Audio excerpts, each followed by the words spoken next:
So in chapter 1166, Rox is laying on the ground defeated until St. Garland appears and finishes him off. When Garland kills Rox, we never see what happens to him next. The scene cuts black and his death is left ambiguous and unclear. We don't even get to see his smile. And one of One Piece's most iconic things is the smile, especially for demons before they die. They always leave a smile. So why does Rox, one of the greatest, if not the greatest demon we met, don't get a smile? Even his best friend Harold gets a smile before he dies. So if we compare Rox's death to another demon who did smile when they died, Luffy.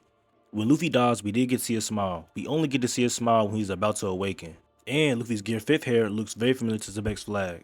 And Xebecs' flag also looks very familiar to Luffy's chest tattoo during the Davy Back fight, a game that Xebecs' clan made. When Kaido kills Luffy and he awakens, he asks him, "Who are you? Are you still Strahd?" As if he has seen something similar like that before, most likely with Rox. In Kaido's introduction, he wanted to die. He tried to kill himself by jumping from a sky island. Kaido's introduction mirrors Loki when he jumped off from the sun realm to the underworld because he wanted to die.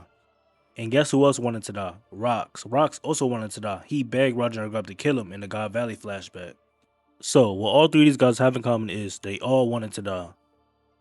In Wano, Kaido had these own fruits that made people smile and laugh forever. When Luffy awakens, his own fruit made him smile and laugh as well. So going to Elbaf, the Giants talk about three gods they believe in: a god of liberation, a god of laughter, and a god of destruction. Luffy is two of these gods they talk about: laughter and liberation. And in the beginning of Elbaf, Loki declared himself as the sun god that would destroy the world, and he also laughs. But what is Loki's devil fruit? In chapter 1170, when Loki eats his fruit, he's shown walking on all fours with stubby legs. The next silhouette, Loki is standing straight up, palming Hero's head. So I believe Loki's fruit works similar to Chopper's fruit and the cat line in the beginning of the arc, because Rodo, who also declared himself as the sun god, had Chopper put to the side because he probably thought he was special, and all the animals in his diorama were all called gods. Soon after this interaction with Rodo, we get introduced to Loki, who called himself the sun god. Luffy uses Gear 5 while fighting Scarborough. Scarborough notices that Luffy's form was all white, as if he had seen a black version before. Then he gives Luffy the key, believing his abilities rivals Loki. So people think Loki's fruit might be a dragon or wolf, like the nightmares Killingham made. But what if Loki's fruit is all the nightmares combined together? When Killingham makes the monsters, Summer asks Gunko what she fears the most. She responds by saying Nika, as if she had encountered Nika before. Saturn at Egghead also brought up Nika as well. And he also was at God Valley, but he's at least 200 years old, so this could mean anything. But Goku's actually not that old, so she probably encountered Nika in a recent event, and I believe that event was God Valley.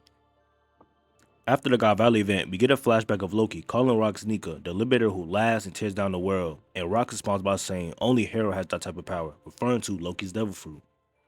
So I believe Rox Xebecs stole Hero's treasure before he went to God Valley, and became a false awakened Zoan like the jailer beast to impale down.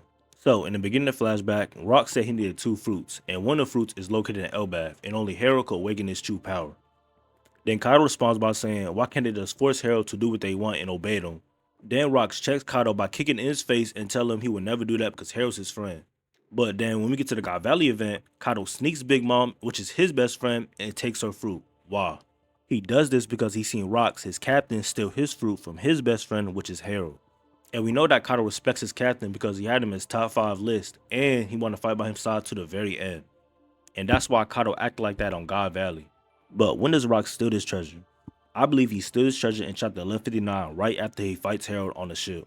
So in this chapter, Rox asks Harold for help because he doesn't believe fate is on his side.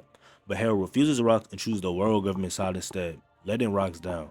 So I believe right after Harold let Rox beats him, Xebec goes to Elbaf while Loki is waiting for him to return and stabs him in a bar. Because Rox only goes to Elbaf when he's trying to recruit Harold. That's why he hurts him in this panel right here, because he knows that Harold cares for his son and he wants him to return to Elbaf. But in this panel, Rox is clearly frustrated, telling Whitebeard to shut up because he's telling him that he went too far for stabbing Loki and leaving the blade inside. He does this because he knows Harold is not coming back because he thinks he beat someone on the ship earlier, and while Rox hurt his best friend's son if he wants him to join his crew, and they always have to meet at the bar. At the end of chapter 1157, when Shaki was announced the treasure Hachinosu, there was a narrator box above Rox saying, what is treasure if not something that could be stolen? Meaning that if something has a title of treasure, it's bound to be stolen, especially in a pirate story. In the next chapter, Roger says pillaging is a pirate's true calling. If you want something, you take it. And this is shown throughout the whole flashback with Shaki, Big Mom, all the Rox pirates, but Rox and Harold had no conflict with treasure. So I believe the greatest pirate in this flashback, Rox, stole the greatest treasure in this flashback, which is Harold's treasure. When Rox fought Harold, there was a narrator box saying they would never meet again until that fateful incident, but they never met again. At God Valley, Saturn says something entirely brand new is gonna be birthed on his island because of our destruction, but nothing happened.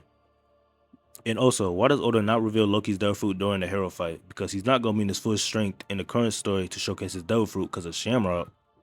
Loki said himself the attack Shamrock used was even too much for him to handle.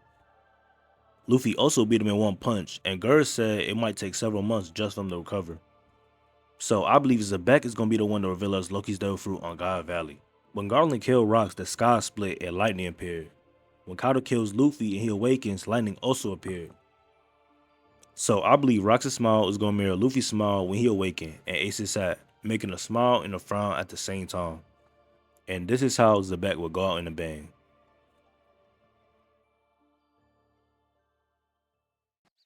The pirates are coming! The pirates are coming! Run if you want to live! They'll be here any minute now! Run! The killers are on the shore! Their bloodlust is unquenchable! We're doomed.